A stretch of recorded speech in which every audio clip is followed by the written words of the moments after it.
Hey everybody, Michael Noland here, and tonight, finally, part 5 of my brand new series, Led Zeppelin Decoded.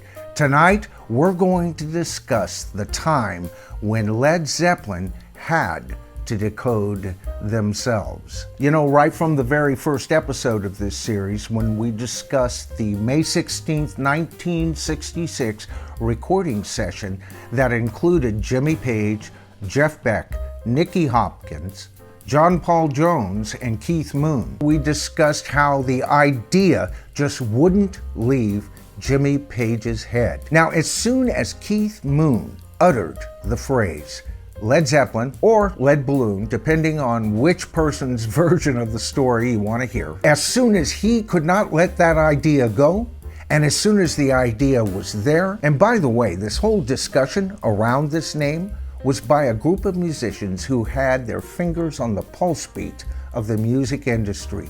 They knew changes were needed. That's why they were so excited about the results of this recording session.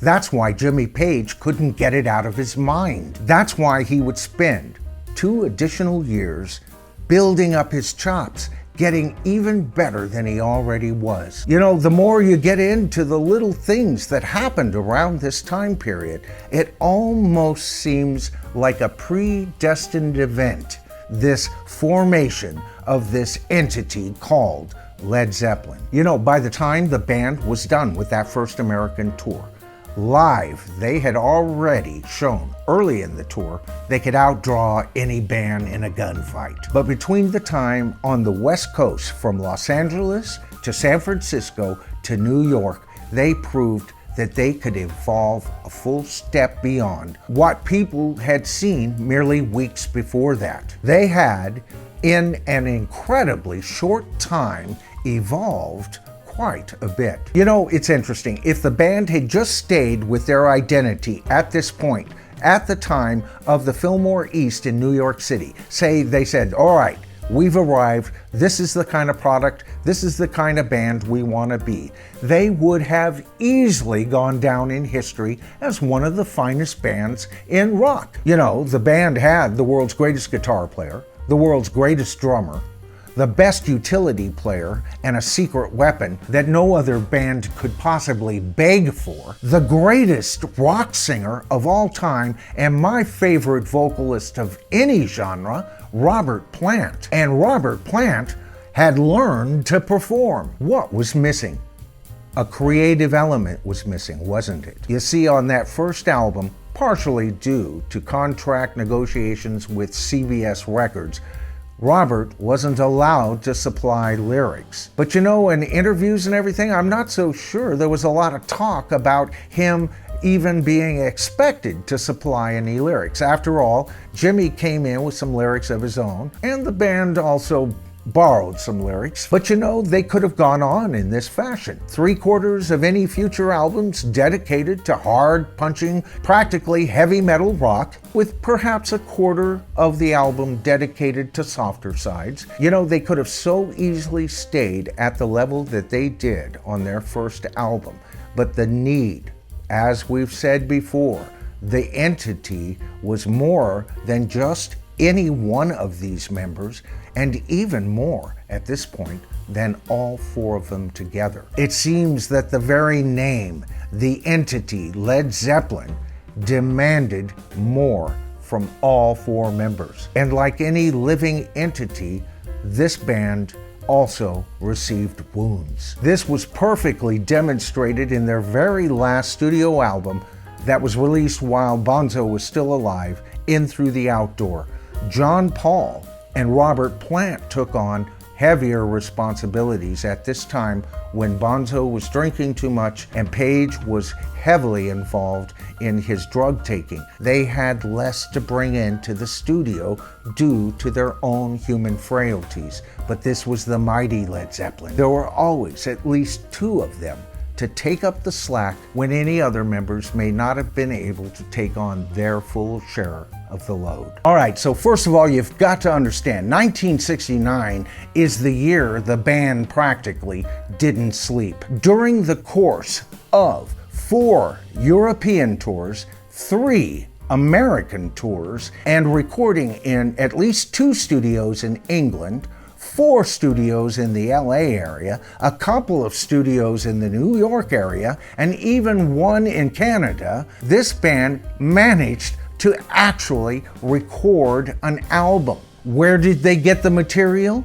They used their sound checks to write stuff, to put together pieces, and as they developed the pieces, they would stop off and book time in studios and get these ideas down. This didn't give Jimmy a lot of time to even begin to work on lyrics, even if he had them to offer. Now, it's during the sound checks that they used to develop new material. A brilliant idea, by the way. Robert realized that while they were developing the musical aspects, he had the time to sit back and absorb the sounds. He had the luxury at any time to sit back while the band developed on a riff or a drum pattern or a bass pattern or a locking system between organ and guitar, whatever. This is where he developed his quiet time and would jot down ideas for lyrics at the least. Later, in the solace of his hotel room,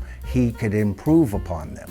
By the time they got to the studio, Jimmy and the rest of the band would see what he had to offer. Now, Jimmy has stated many times that although he had those initial doubts about Robert, he had always hoped that Robert could possibly develop as a lyricist. You know, Jimmy already wore way too many hats for this band, and coming up with lyrics on top of that, which, to be truthful, has never really been his forte. No, this band had a special sound.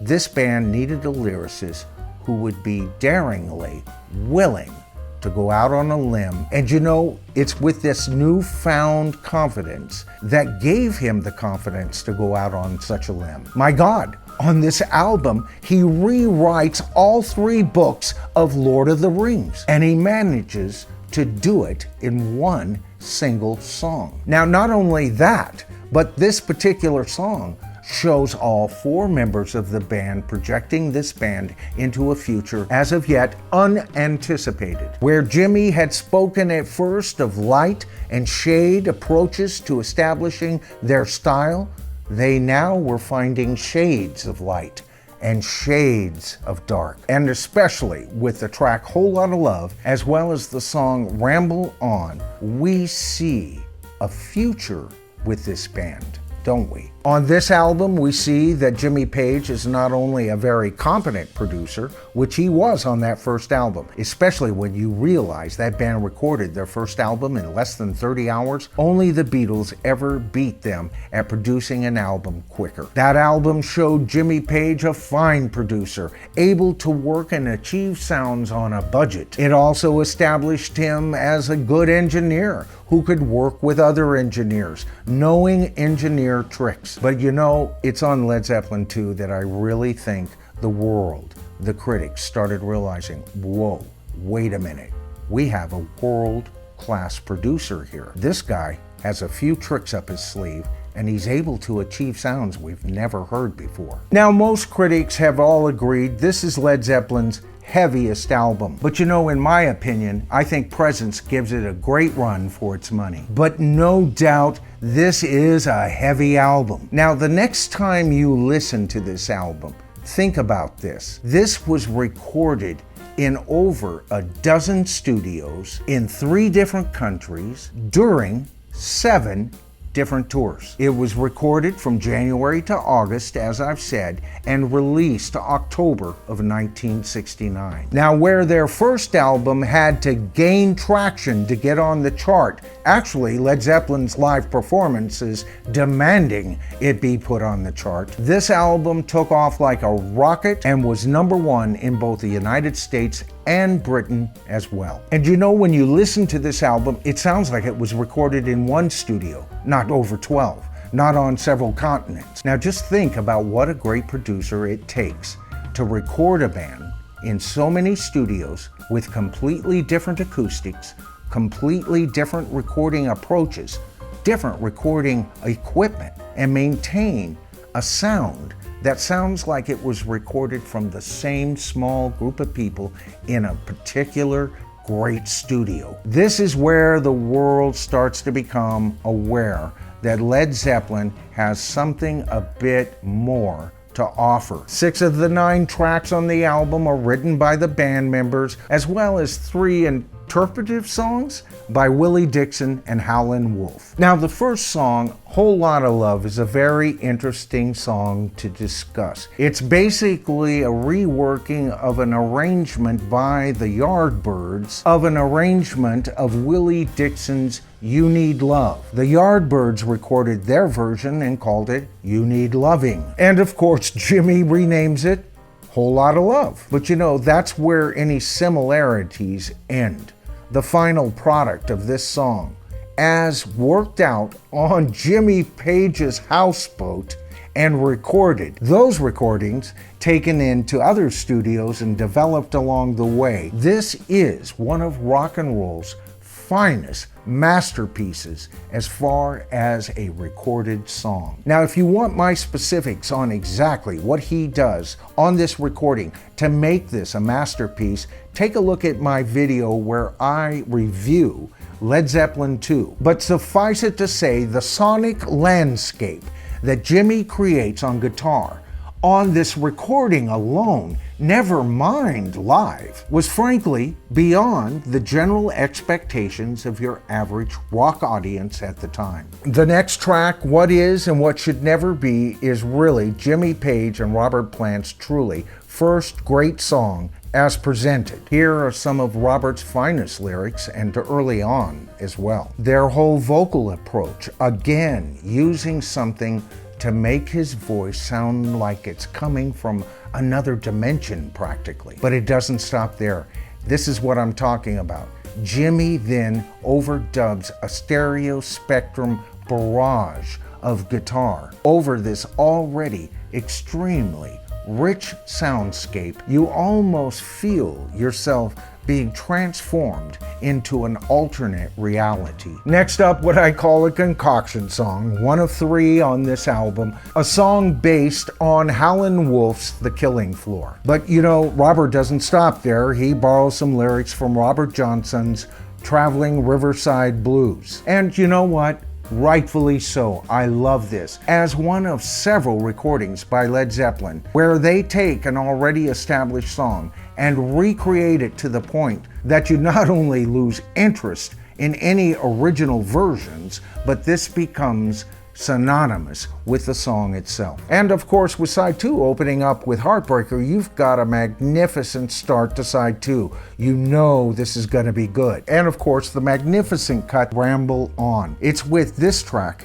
and the track Whole Lotta Love where we see Led Zeppelin capable of showing us previews of things to come. This is one of my favorite Led Zeppelin cuts of all time, and it is such a sophisticated track. This could have easily fit on what people consider their very best album, Led Zeppelin 4. With the last 2 tracks being Moby Dick and then Bring It On Home, we see yet another aspect of Led Zeppelin. Now, Moby Dick is not the first drum solo to ever be recorded for an album. Cream preceded that, and any studio recorded drum solo is never going to be what it's going to sound like live. But this was Led Zeppelin's art. This was also a statement.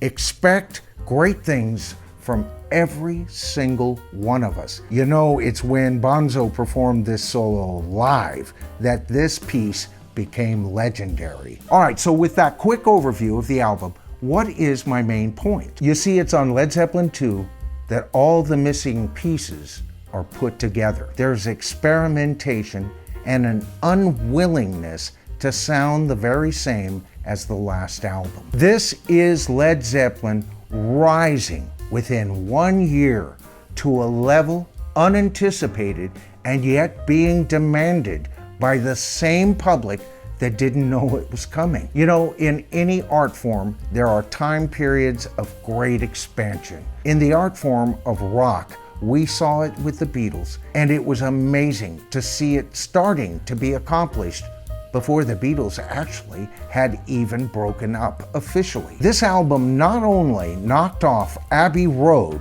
as the #1 album, it kept the Rolling Stones' Let It Bleed off of the #1 spot as well. But that's my whole point for this entire video. You see, it's during a very short period of 1969 that the band took a good, hard look at themselves and said, this is great, but we want to be so much more. All right, so that does it for tonight's video. I want to thank everybody for watching. Welcome if you're a new channel viewer. If so, and you liked what you saw, consider giving us a thumbs up, of course. That helps the channel grow. And of course, I always encourage everyone to share my videos. The names you've been seeing flashing in front of me are brand new subscribers. I am so far behind in two things here, folks. One is getting all of you new subscribers your shout out. Now, it's going to take me a couple of videos to catch up on this magnificent growth, but I'll get to all of you, don't worry. Number two is I'm finding it harder and harder as the channel grows to respond in the